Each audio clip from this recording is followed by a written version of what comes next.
Hello. I'd like to go to Budget Paper 4, Volume 3, page 165. There's a highlight that identifies the Department facilitated the Government's commitment to evaluating the feasibility of creating a new university for the future, and so on. And I have a series of questions relating to that highlight, if that's of assistance to the Chair. I thought you might. Thank you. Can I ask, has the Minister read the business case that was prepared by the universities? Sorry, has the Minister read Has the Minister read the business case that I understand the universities prepared in relation to informing their decision to proceed with the merger? So there are a number of items of documentation that I think could be referred to. There is a feasibility study, as I understand it, whether it's a business case feasibility study, whatever the title is, that went to the two councils that contains all of the case and a significant amount of commercial and confidence material. I haven't received that full document. However, there was a significant amount of material that was part of what went to the councils that also included commercial and confidence material that was provided to the government in the context of preparing the questions about the funding package that was announced yesterday and was able to be assessed on its merits. That material, of course, because it still contains a high degree of commercial and confidence material, can't be released. The two universities have released a transition plan, which again contains some of the elements of those documents, and the two Vice-Chancellors have committed to producing elements of what might be called a business case for why a merged institution or a new university formed of the other two would be of merit in a way that doesn't compromise their competitive positioning. They've committed to producing that in the near future for public consumption. Now, I understand very clearly why there are questions about what government has seen, what we've been able to digest, and the ways in which we've been able to make decisions about what we'd like to do next. They are legitimate questions. We have to keep in mind that these institutions operate in a highly competitive market, not only in Australia, although significantly in Australia, but also globally. They have mapped out a plan to grow substantially, and they have a pathway to that growth. It is not in our collective interests for them to compromise the way in which they plan to do that in a way that might facilitate competitors taking advantage of the transition time. It is, however, legitimate that the people of South Australia understand that the government has been able to assess the merits of the argument that a larger institution would be of merit for South Australia, and also some of the detail that sits behind the rationale for each of the elements of the funding package.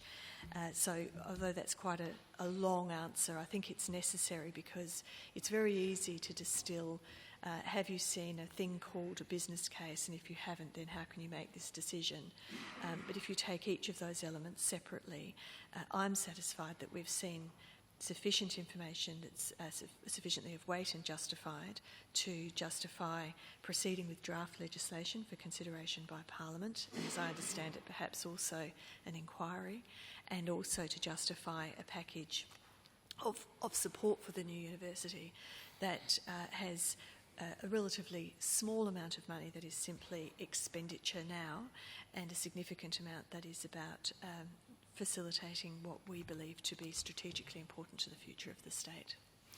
I take from that the information that was provided, whether it's called a business case or a feasibility study, for the sake of today, let's just call it a business case, to the university councils, that contains information relevant to their decision that wasn't provided to government. Am I correct in taking that from your answer?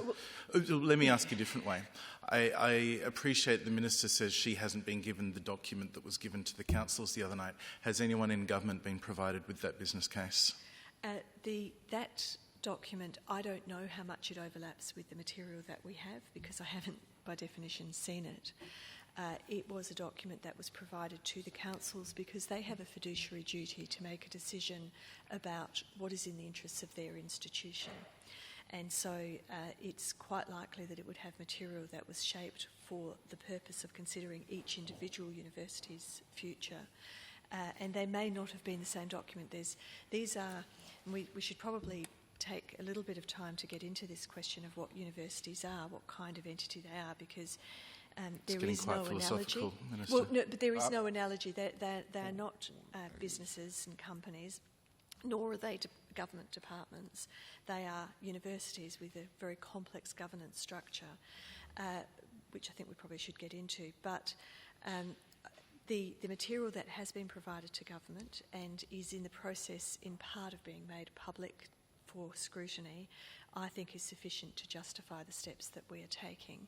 And as I understand it, although I've been in estimates since 9 o'clock this morning, there is some discussion about ways in which an inquiry for Parliament can be established so that the Parliament is able to satisfy itself on that information before the next step is taken, which is the most significant step, which is whether or not we will create a new Act. If we don't, there will be no new university.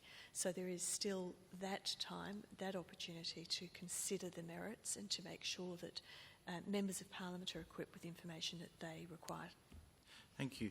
In relation to that range of information from the universities to the department the Minister described as having informed the funding process, can the Minister describe whether any analysis was undertaken by her department or elsewhere within government to form what might be considered a business case or a feasibility study from the point of view of taxpayers and of the government? To put it more clearly, the business cases the universities provided to their councils were to work out whether they considered it in being in their interests to proceed. The government's job is to work out whether it's in the interests of South Australia to proceed. It's a different question. So is there a government feasibility study other than the Labor Party's election promise for a university commission that informs whether or not this is a good deal for South Australia? Exactly, and I think you've made the point I was seeking to make earlier, that the documents may be different in the sense that a slightly different question is being asked. The information that we have enables us to be confident that the modelling that the universities have discussed and was released yesterday to the public of the economic impact of a new institution by the mid-2030s is a reasonable expectation. And that modelling tells us that South Australia will benefit from this new institution substantially. What information, you talked about a range of information that has been provided to government by the unis, but they haven't provided the business case. What is the nature of the information that the universities have provided to government over and above the 19-page transition plan that the universities released yesterday and the other material that is in the public domain already? So, Minister, hold on for a second. Sorry. Member for Moriarty, I want to give you as much latitude as I can, but I just remind members that they do have to have a financial aspect to the question. Sir, let me finish. Don't interrupt. I didn't interrupt you. Okay. First... interrupted the Minister, sir. Sorry? The Minister was answering. You interrupted her, sir. Well, I didn't interrupt you, though. Okay. So I just ask that your questions would at least try to have a financial component, because if you want to ask just generous questions generally about the whole proposal, we have question time for that, and that's what question time is for. This is a specific opportunity to ask questions which have a budgetary implications. So the budget papers are detailed. There is a highlight that directly and specifically goes to this point. Yep. That facilitated the government's commitment to evaluating the feasibility, and we're talking about the investment of $440 million that's been identified as being within the budget. Yep. I think the question is entirely within order, and I encourage you to allow Sorry, it, sir. Member for Moriarty, actually I determine whether the question's in order. Yes, I asked you to allow it, sir. Okay. I would suggest, could you rephrase it to make it a little bit more financial, please? In order to justify the $440 million expenditure the government has provided, what analysis has been provided to that information, and what is the nature of that information that has been provided to the government by the universities? You can do it when you try, Member for Moriarty. So I feel that I've substantially answered that question. Obviously, the $440 million doesn't sit in my budget line, but I'm nonetheless happy to answer on behalf of the government about the assessment of the merits of this contemplation of a new university. But as more information is able to be made public, ensuring that we're not compromising the competitive circumstances for the two universities, it will become clearer what has sat behind the financial analysis that occurred, and also the modelling that justifies the benefits for South Australia of a new institution. Oh. And it has to be said that well, it doesn't have to be said, I would like to add that it is, for people who understand how universities work in Australia, it is clear that larger universities are greater economic contributors. And the fact that we haven't had a large university in this state has been talked about for decades. So this isn't an idea that suddenly came out of nowhere 6 months ago, nor yesterday. This is an idea that's been interrogated and interrogated. And in fact, there was a process that was started during the term of the previous government, although I'm not sure what involvement the previous government had in those contemplations. But the understanding that mass scale makes a difference, particularly in research, which provides the economic weight for the institution, and when we're talking about a group of 8 institution, and this new institution has already been invited to be part of the group of 8, then there's also the capability, the capacity for additional international students who want to be part of a group of 8 institution without going over the percentage that already is the international student representation for the University of Adelaide, then it is clear that there are economic benefits. The structuring of the package that was announced yesterday is one that in many ways could be described as no regrets. So what is it doing? It's buying land, which is then an asset that is held by the government and can be used strategically, and particularly I think that's important with the McGill campus, because the University of South Australia, even without a merger, has been clear that it will be exiting that campus. Now, do we want that simply to be bought by whoever wants to put their hand up on the market? Or do we want it to be treated as a strategic asset by the state? Well, I'd rather the latter, and it becomes a piece of land that has value on our books. Again, if we look at the $30 million that's being put into international student attraction, that at times, immediately before COVID indeed, international students are our biggest export in South Australia. I suspect we're the only state where that's true. They are immensely important to us and of huge economic benefit, as well as the cultural interactions. So the fact that we will be able to have more international students and that we're putting some money into attracting them, again, can only be a good thing. There's $12 million sitting in the actual budget lines that we're discussing this afternoon. $6 million, sorry. There's $6 million that's sitting in our budget lines for Study Adelaide to attract more international students across the board. This is something that we should do as a government, and other states are doing, and we need to maintain our place. And then we're talking about 2 funds that sit on government books that are going to be directed towards more research, aligning with our strategic priorities, and a broader diversity of students going to university. And as a former education minister, you will well know that South Australia is undereducated on average. We have fewer people with bachelor degrees, proportionally, than most of the other states. And unsurprising, given our history and our relative poverty levels, but unacceptable for a sustainable future. So how is there a regret in setting aside money to assist with that? So the way in which the funding's been structured, on the basis of understanding the economic benefits of a large institution, and particularly the way in which this one will be structured, and no regrets effort for supporting that, I think is completely justifiable. But if we're going to have an inquiry with members of Parliament sitting on it, you will be able to see far more detail, and it is in Parliament's hands whether we proceed with this or not. Thank you. In relation to a couple of things that came directly from the Minister's answer, what is the government planning on doing with the land at McGill, and will the community childcare centre, sports field, swimming pool and obviously the heritage building in particular be protected? So a very legitimate question. The plan in the short term is to do master planning for the land that's on the other side of the road, so not the main McGill campus, and that will be undertaken presumably by Renewal, who had input into the assessment of the merits of purchasing the land. So they will undertake that process, and then for I believe up to 10 years the university will remain on the campus side and given lots of time to consider what will happen in the future, so that we're able to think about this sort of strategically in two parcels. The assessment, the master planning will happen with the local community, there's no question, and heritage will be respected. In relation to other campuses held by the two universities other than McGill, has the Minister received any advice as to whether any of those campuses will be closed or indeed retained as a result of the merger? So, of course, Mawson Lakes forms part of the agreement as well, so there's a purchase of rights to use the land that isn't campus used at the moment.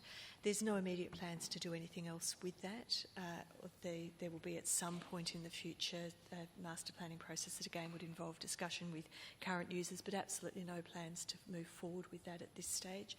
And the university is committed to remaining with the university presence at Mawson Lakes, which I think is very important. And indeed the leadership of both universities have said that they wish to be more involved in the north of Adelaide as part of this effort to have a broader range of people studying at university. So there's been no indication to me that there'd be any retreat from any other campus. And given that the plan is for greater accessibility and for growth, I would be surprised, other than a logistical strategic repositioning that might occur sometime in the future, that there would be no plan in the short term for altering campus composition. Thank you. Directly on the budget line, whether it's the evaluation of the feasibility or indeed the Minister's own discussions, is the Minister able to advise us what the impacts will be on regional South Australia, whether existing campuses are guaranteed to stay open, including service delivery, current places, and the emerging number of uni hubs that have started to become a feature? So I think I started to get to that at the end of my other answer, my last answer. So the universities have indicated no interest in exiting and no plans to exit any other campuses. They have also been very clear that they are wanting to create a new university that will grow, and will grow in a way that attracts students currently not going to university. Now, some of those students are living in Adelaide and are socially disadvantaged, may come from culturally and linguistically diverse backgrounds, but many of the students will also be living regionally.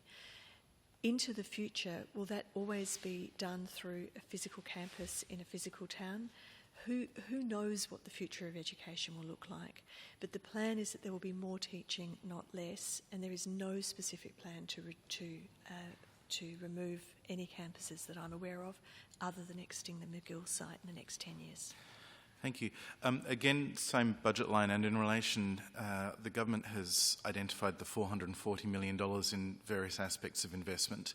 As part of the Minister's discussions to unlock that $440 million, how much have the universities committed from their resources towards the transition and implementation of the proposal? I will take that on notice because I'm uncertain about the extent of commercial confidentiality with that information. Thank you. I'll ask the straight question, but I sort of take it from that. Am I correct to take it from that whether or not we're able to identify that figure, a figure has been arrived at and confirmed with the government from the universities? There are extensive costs associated with making a transition. So, given that if the universities are making a commitment of their own, can the Minister rule out state government funds being used to pay for redundancies of anyone losing their jobs as a result of the merger? I appreciate there's been a commitment of no forced redundancies for people who have contracts up until I think the middle of 2027, but beyond that. So for two reasons. One, I've described the support that we'll be giving, and none of that in any way is associated with giving the university money. The 30 million, sure, we'll work out how we best spend that on the international student recruitment, and it may well be via the new university, but this is not about simply handing over cash and wondering how that will be spent. The real answer, though, is one that was referred to, and that is that there's been a commitment to no forced redundancies. When the two Vice-Chancellors were asked about that in the press conference yesterday, as I've previously discussed with them as well, it's interesting to hear your own questions then asked by journalists, the commitment to the 4 years is in order to assure people that the transition will not be about making redundancies. The plan for the university beyond that is for growth. There's an anticipated significant increase in staffing that will be required. But it is reasonable for the new institution not to have a mechanism under enterprise agreement that every other university has. So it's simply returning to normal, but is not something that is in any way being contemplated as we will just save up positions for 4 years' time. That is very clearly not the plan of the councils nor of the Vice-Chancellors. Has the Minister or the Government secured a commitment from the universities to transfer a particular number of casual staff to permanent contracts? And if not, has the Government secured any commitment in relation to the ongoing employment and future of those casual staff, who I understand may be as much as a fifth of the workforce? Look, there's no commitment that exists that isn't publicly known. So we haven't got that as a commitment from the universities. But I, having grown up around universities and worked at one, am horrified at the extent of casualisation across all Australian universities. It's one of the implications of the way in which higher education has been treated in this country for some considerable time. It is one of the features that I raised with Professor Mary O'Kane, who's undertaking the Accord process, that seems to me, for professional staff as well, but I would say particularly for research and teaching academic staff, to be casualised in the early years of your academic career must be a huge disincentive to speaking up, to contributing and to thinking that this is your career and not be attracted elsewhere into industry. So I am open for discussions about ways in which all of our universities can do better on that. I would hope that a stronger, wealthier group of 8 institution would be more capable of employing people on under better conditions.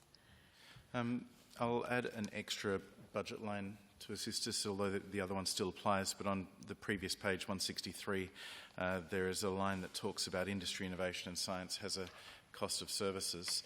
Part of that, I think, includes the unit within the Minister's Department that focuses on higher education policy, from memory in the order of $1 million or thereabouts in its budget from last year's estimates. Does that unit, or has the Minister's Department more broadly received advice from the university or other sources about how many of their staff are casuals and indeed whether there is a vulnerability for those staff losing their jobs in this process, given that I assume they're not relevant for the no forced redundancy policy? So I'll take on notice whether we've been supplied with that information rather than starting to swap advisors around. But I would be surprised if either of the institutions are significantly different from the average Australian experience. There's no reason particularly why they would be.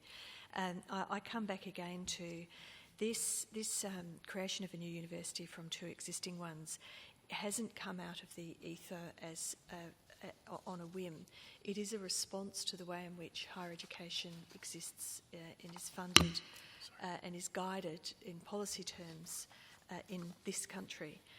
One feature of which is that our research input is significantly dependent on international student income, which I don't believe any other advanced country chooses to do, and also that the way in which funding works has encouraged the heavy use of casualised workers, particularly for teaching. The most recent round of reform under the previous Commonwealth Government was a disgrace. It punished students for their choices by fiddling around with what the HEX fee was, so that there was a disincentive to study things like social sciences and humanities, and yet at the same time also punished universities by requiring an additional, I think it was 100,000 students to be taught with no additional money. So while a student was being encouraged to study a STEM topic by dropping the HEX, the federal government didn't replace the funding that they were losing from the student paying less, so that it became a disincentive to teach a STEM course. Just a completely absurd situation, and just one example of why this is a rational response to try to get greater mass to do better teaching and better research that can only be better for the employment circumstances of the people there. And I think that federal governments should take some responsibility for the way in which they've treated higher education, for why universities are forced to go through what will be a very complex and time-consuming process. As I say, this didn't come out of the ether. It's a rational response to the circumstances in which we find ourselves. I think the Minister's response, if I can ask just one direct follow-up, the Minister's response talks about the ideal of where the university is proposed to get to. I guess my question is specifically in relation to the transition time, where staff are at the moment concerned about losing the jobs that they have now, rather than what jobs might be available in 8 years' time.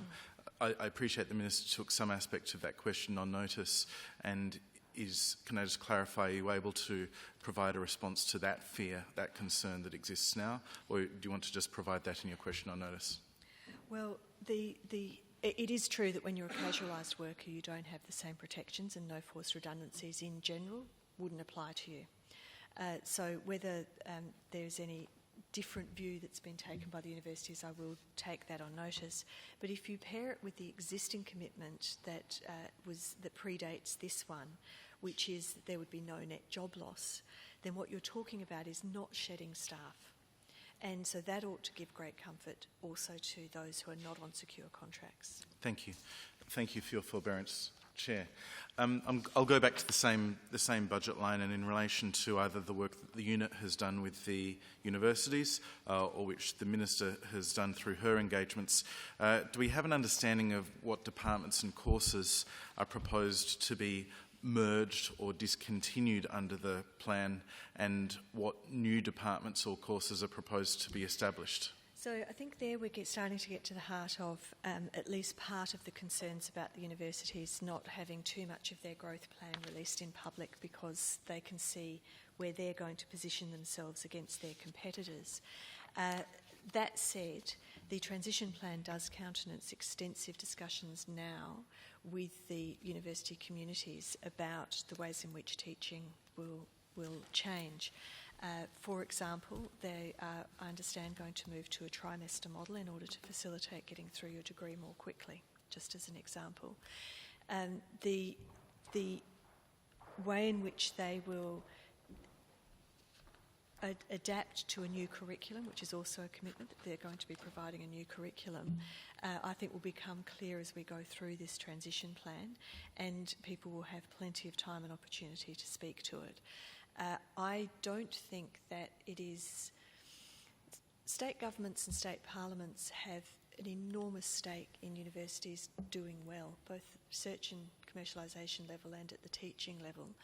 They don't ultimately control many of the levers that are associated with what students will choose to do, which is often associated with HEX and with the capping of places and so on, which is all held by the Commonwealth, which is part of why unis are so complex in their governance arrangements. But I think we ought to participate in discussing that, but not see that that is something that's directly within our control. Thank you. Has the unit provided any advice or had any discussions with Flinders University, in particular whether, given the stated aims of the two funds for research and low SES are both things that are of interest to Flinders University as well, whether there is an avenue for funds to be applied to Flinders' benefit as well as the new university as a result of the establishment of these funds, which the Minister has described as no regrets? Yes, and I hesitate to add this because, you love all your children the same, and you don't play favourites, but I am a creature of Flinders University. I'm Australian because Flinders existed and my parents came here to Stafford and I studied there and worked there briefly. It's an institution that's very dear to my heart. I'm sure they have high hopes. But I think my greater point is that we are responsible for the sector, not for an individual university. The announcement yesterday was entirely about what is occurring to facilitate the creation of a new university that we believe will be transformational for the state. Our commitment to having a healthy sector remains, and I've had discussions with Flinders, the unit's had discussion with Flinders in the lead up to the announcement, and then the Premier has had conversations on this side of the announcement with the Vice-Chancellor to assure him that we will remain in discussions about ensuring that Flinders remains competitive and strong. Thank you. Has the government commenced drafting legislation for the merger, and if so, has it shared drafts with the universities at this stage? There has been discussion back and forth between the universities and us on what draft legislation would look like. I'm not sure if we discussed it back when the Statement of Cooperation was signed at the end of last year, but there was a view that from even then that the base of the new Act ought to be the University of South Australia's Act, because that is the most modern, being only 32 years old, and also that it is more explicitly responsive to equity. So we have taken that as the base and have had discussions with the universities. That said, the legislation ultimately, as we've said, is the creature of Parliament, but will be going to public consultation as well as stakeholder consultation. So the version that is in sort of protean form right now will evolve during that period, and then I'm not certain where we're landing the idea of a committee to inquire into it, but presumably will be the subject of that committee as well, and then will be subject to the decisions made by us in here.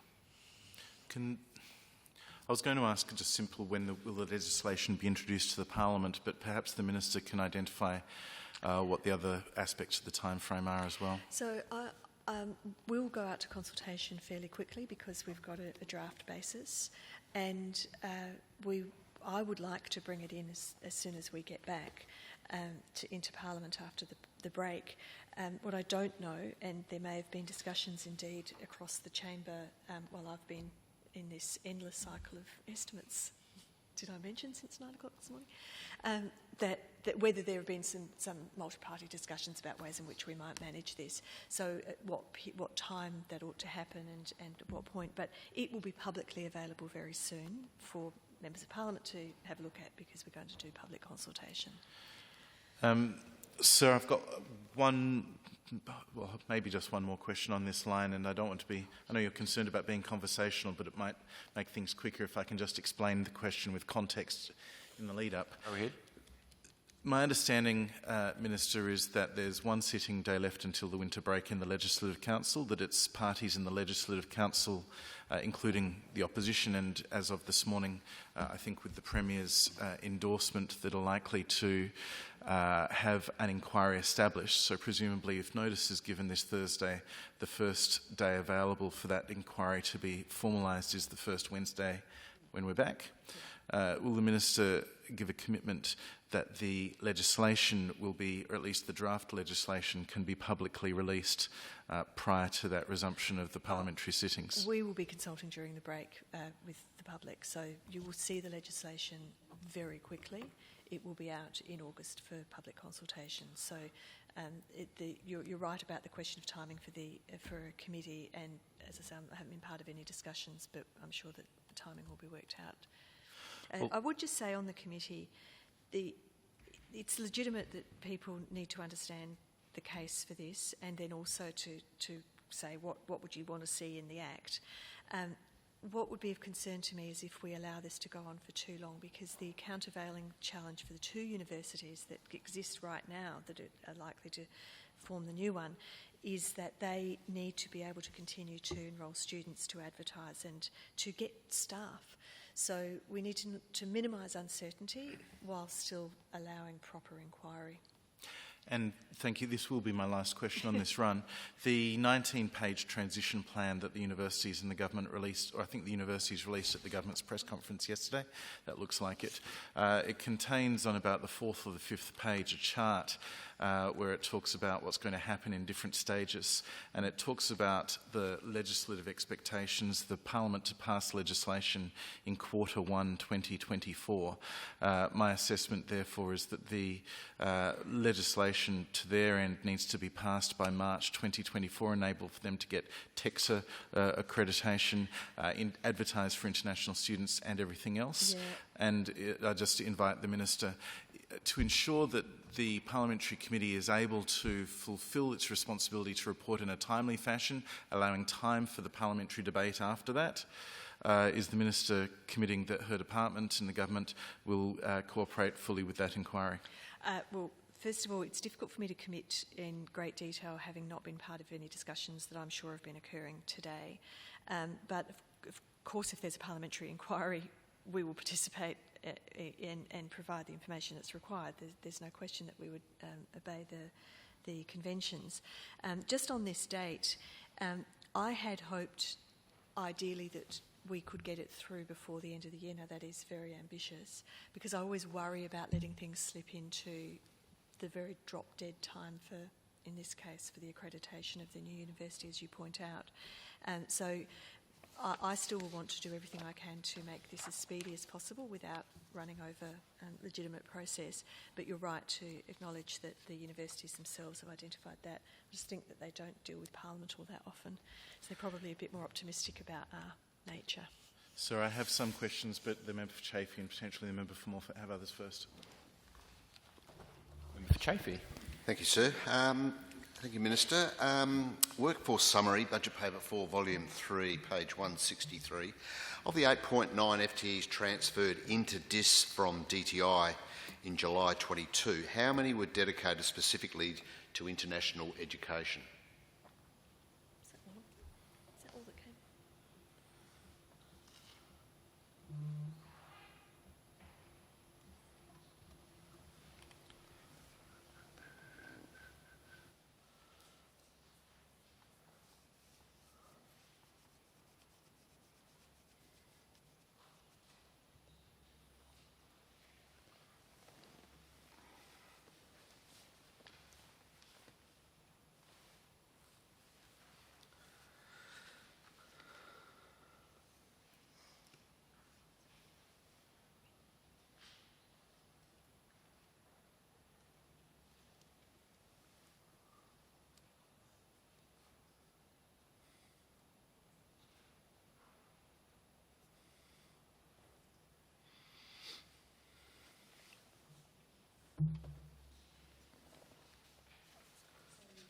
The transfer was a combination of Industry Capability Network and international education.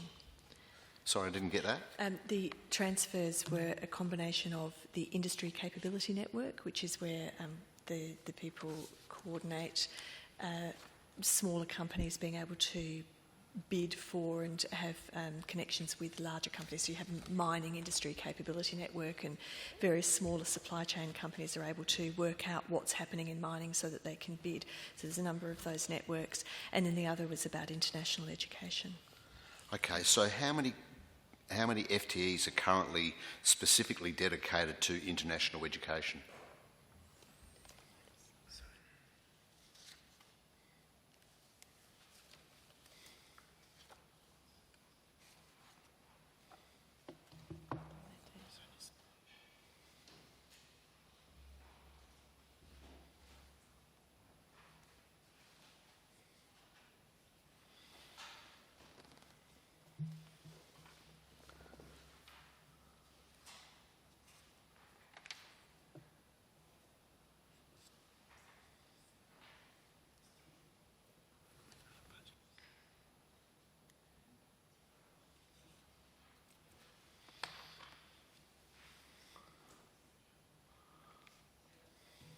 So as often happens when you move something from one department into another, you then do it in a slightly different way. So the resources on international education have been put in with higher education, so we've got a team on higher and international education, but we also have some support in the comms team for international education. So they've been blended in more rather than just existing as a separate little group. Okay, and so do you envisage efficiencies or improvements into facilitating education, international education opportunities?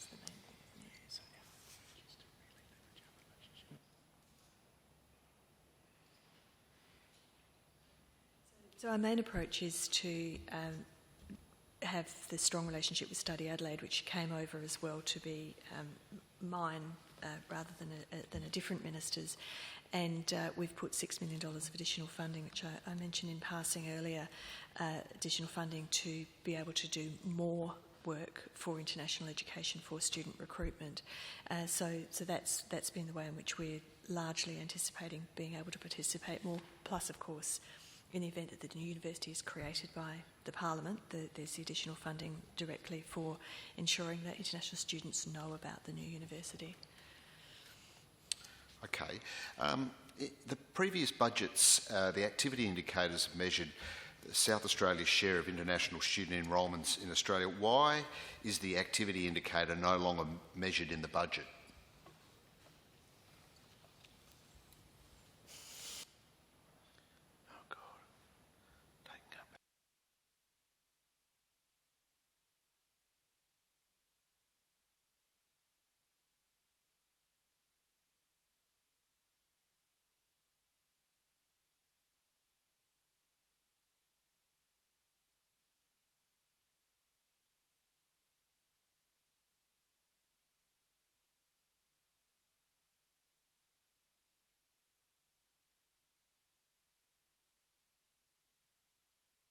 What's occurred with that indicator is that because it was never in the base agency's indicators, it didn't translate over.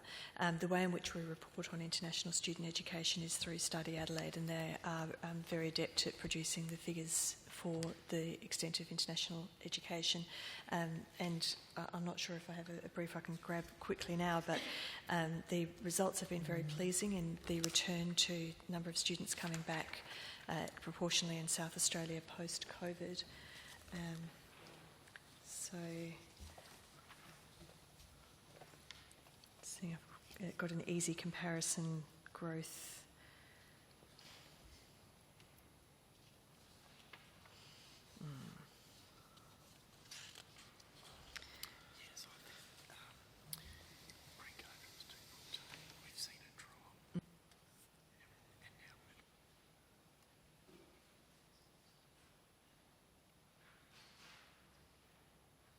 So part of the rationale for the additional $6 million to Study Adelaide was that we're concerned that the twin issues of coming back after COVID, and I have to say international students not being well treated by the federal government in that period, but they were by the state government and the universities, so that and then the challenges with the China market mean that we need to make sure that we're pushing into the other countries that are likely to send students here. So we want to make sure that we're putting in that effort. Now, just to refine what I said earlier, early on we were seeing that our enrolment growth rate was ahead of the national average. That has slipped recently, so that we're a bit behind the national average, and that again is one of the reasons that we determined that we needed to put additional funding in. Because other states are being quite aggressive in trying to build up their market, and we need to make sure that we're doing what we can. Yeah.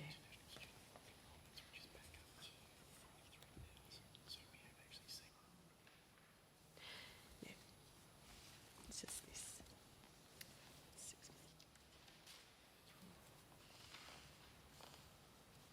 Sorry, Minister. So what is the current status of South Australia's international student enrolments? Or what is the current so number? for the full calendar year 2022, South Australia had 43,535 international student enrolments. South Australia? Mm-hmm. Yep, thank you. Member for Morford. Thank you, Chair. Budget paper 4, volume 3, page 166 in the targets, just around critical technologies and cyber in particular. Can the Minister advise the number of people who attended training courses at the A3C in 22-23, and how does it compare to previous years?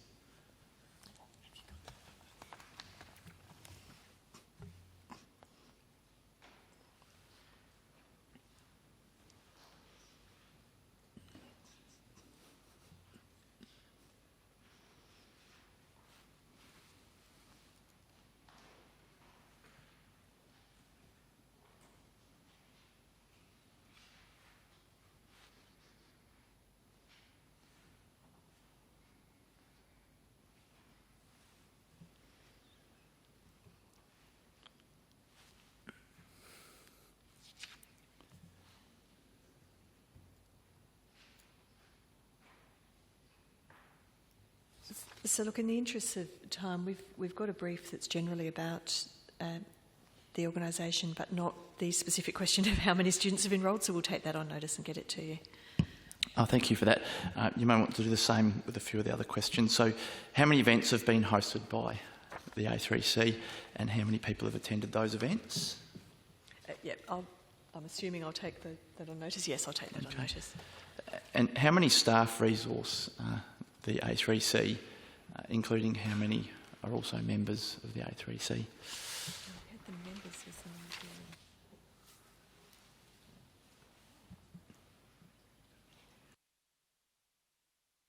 So, just to revise my earlier answer, as of the 19th of June, it had hosted 253 events, 131 training programs, and secured 88 members and 11 partners. Okay, and do you have information about how it compares to previous years? Curiously, another part of my brief says that it has over 91 members. That might be combining the 88 and the 11, though. So I will clarify that. Great, thank you. This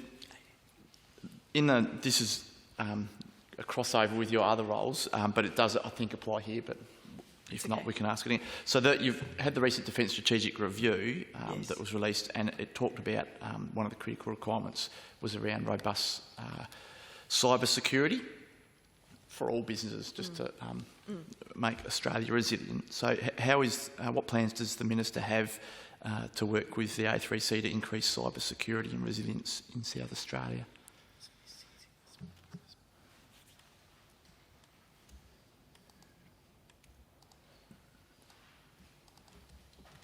As an example, and it strictly sits in the small business portfolio, but happy to tell you about it.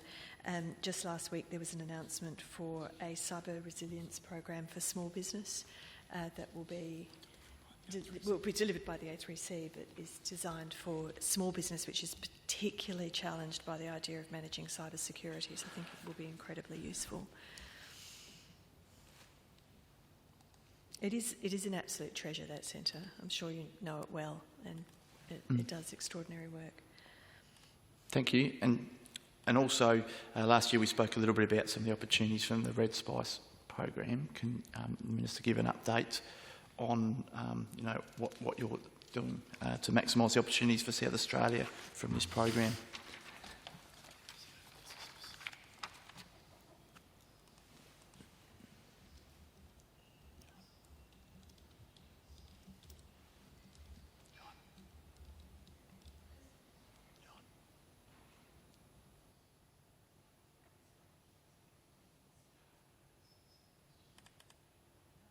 So the Commonwealth Australian Signals Directorate is increasing its staffing with workforce growth of nearly 2,000 over the next 10 years under Red Spice, which stands for Resilience, Effects, Defence, Space, Intelligence, Cyber and Enablers, which you probably already knew, Member for Morford, which will support a large-scale expansion of Australia's offensive and defensive cybersecurity capabilities.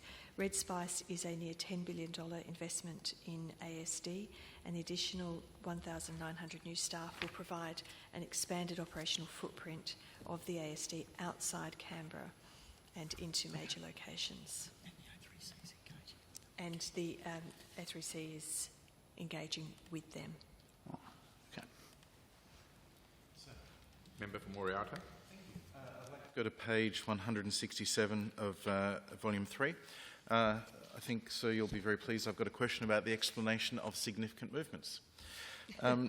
So in particular, I'm going to be asking about the higher expenditure due to the Department's responsibility for higher education, including delivery of the government's teaching profession scholarships election commitment, as listed about in the middle of page 167. Was the funding specifically for those scholarships provided from within existing departmental resources, or was that a budgeted deficit, or was something cut to pay for it, or was this new money to the budget? It was new money to the budget. Excellent, and presumably provided after last year's budget papers explaining why it's a significant movement. That's right. It was assigned to someone else. Yeah, I think it's because it was assigned to a different agency first, and then it sort of tracked its way back to us, and that's why it looks like a movement. Okay, thank you. Well, in relation to that promise to provide scholarships, you may recall last year I asked some questions. You weren't sure on the answers then, but I understand on the 21st of March there's been a press release confirming that there'll be 100 of the $5,000 scholarships rolled out each year in the 4 categories as advertised. So I might ask some questions about them. How many scholarships will there be in each of the categories? High ATAR school leavers, men to study primary teaching, Aboriginal scholarships and women to teach STEM. Is it 25 each, or is it a specific target within each category?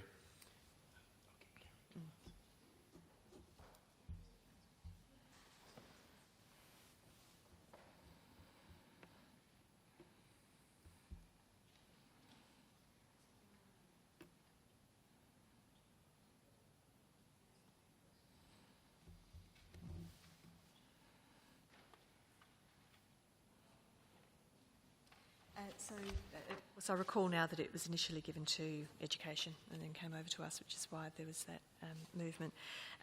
The agreement with universities is not a specific number for in each category, but that no one category can have more than 50% of the scholarships in that year.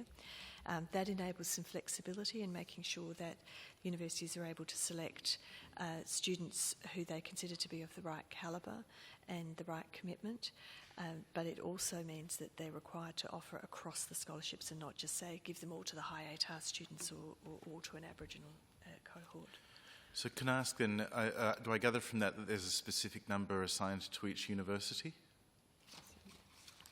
And yes, if so, what is that number for each uni? Oh, here we go. So what we have here is that there are 30 scholarships per year for the University of Adelaide and 35 each for the University of South Australia and for Flinders. And will Aboriginal students be eligible to receive this new scholarship on top of the pre-existing Amy Levi scholarship? Yes, there's no restriction on scholarship accumulation. Is the scholarship a lump sum, or is it $1,250 per year, or some other mechanism? How is it to be delivered? It's been done as a lump sum because it's really a recognition of the cost in starting a degree, and so that's what's been determined. So when will the first scholarships be awarded, and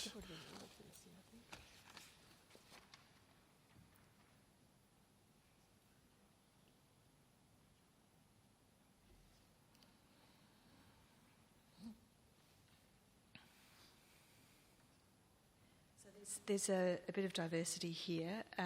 Flinders hasn't offered for first semester but is offering for second semester. This year or next year? This year. The University of Adelaide hasn't provided an update as yet. They are required to, and they will, but I imagine they've been a little busy. And the University of South Australia has awarded 29 of their 35 scholarships already. Most of them will be... more will be happening, in the second semester if they have more applicants for First Nations, women in STEM or men in primary school teaching streams. Can I clarify, the press release from the government was on the 21st of March. If you're saying UniSA has already awarded those scholarships, did UniSA have an application process before they awarded those scholarships, or did they identify pre-existing students who met the qualifications and were able to provide them with the $5,000 grants each?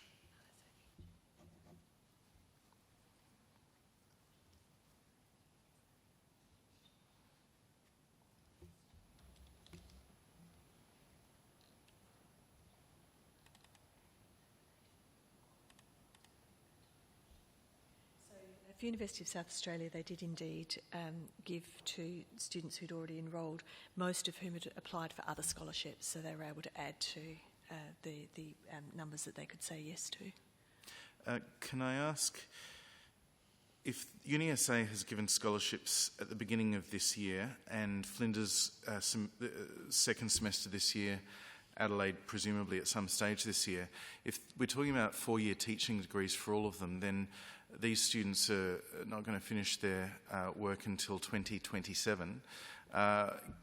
Given the government's provided it as a one-off grant at the beginning of their studies, what process does the government propose to undertake to assess the effectiveness or the merit of this program going forward? I'm particularly thinking about students that don't make it the distance of the 4 years.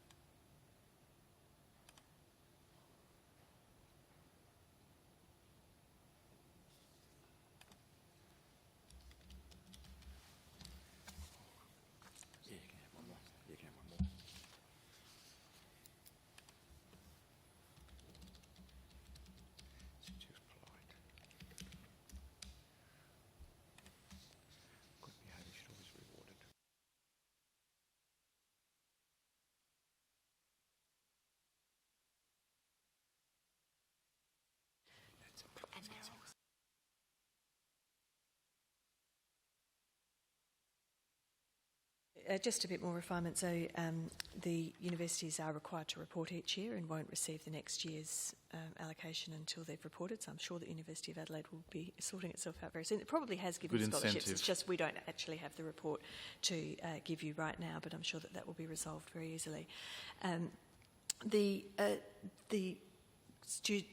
So if they don't allocate some, they're able to keep that for the following round, so that they're not just giving out scholarships if they don't feel that they've had enough quality applicants.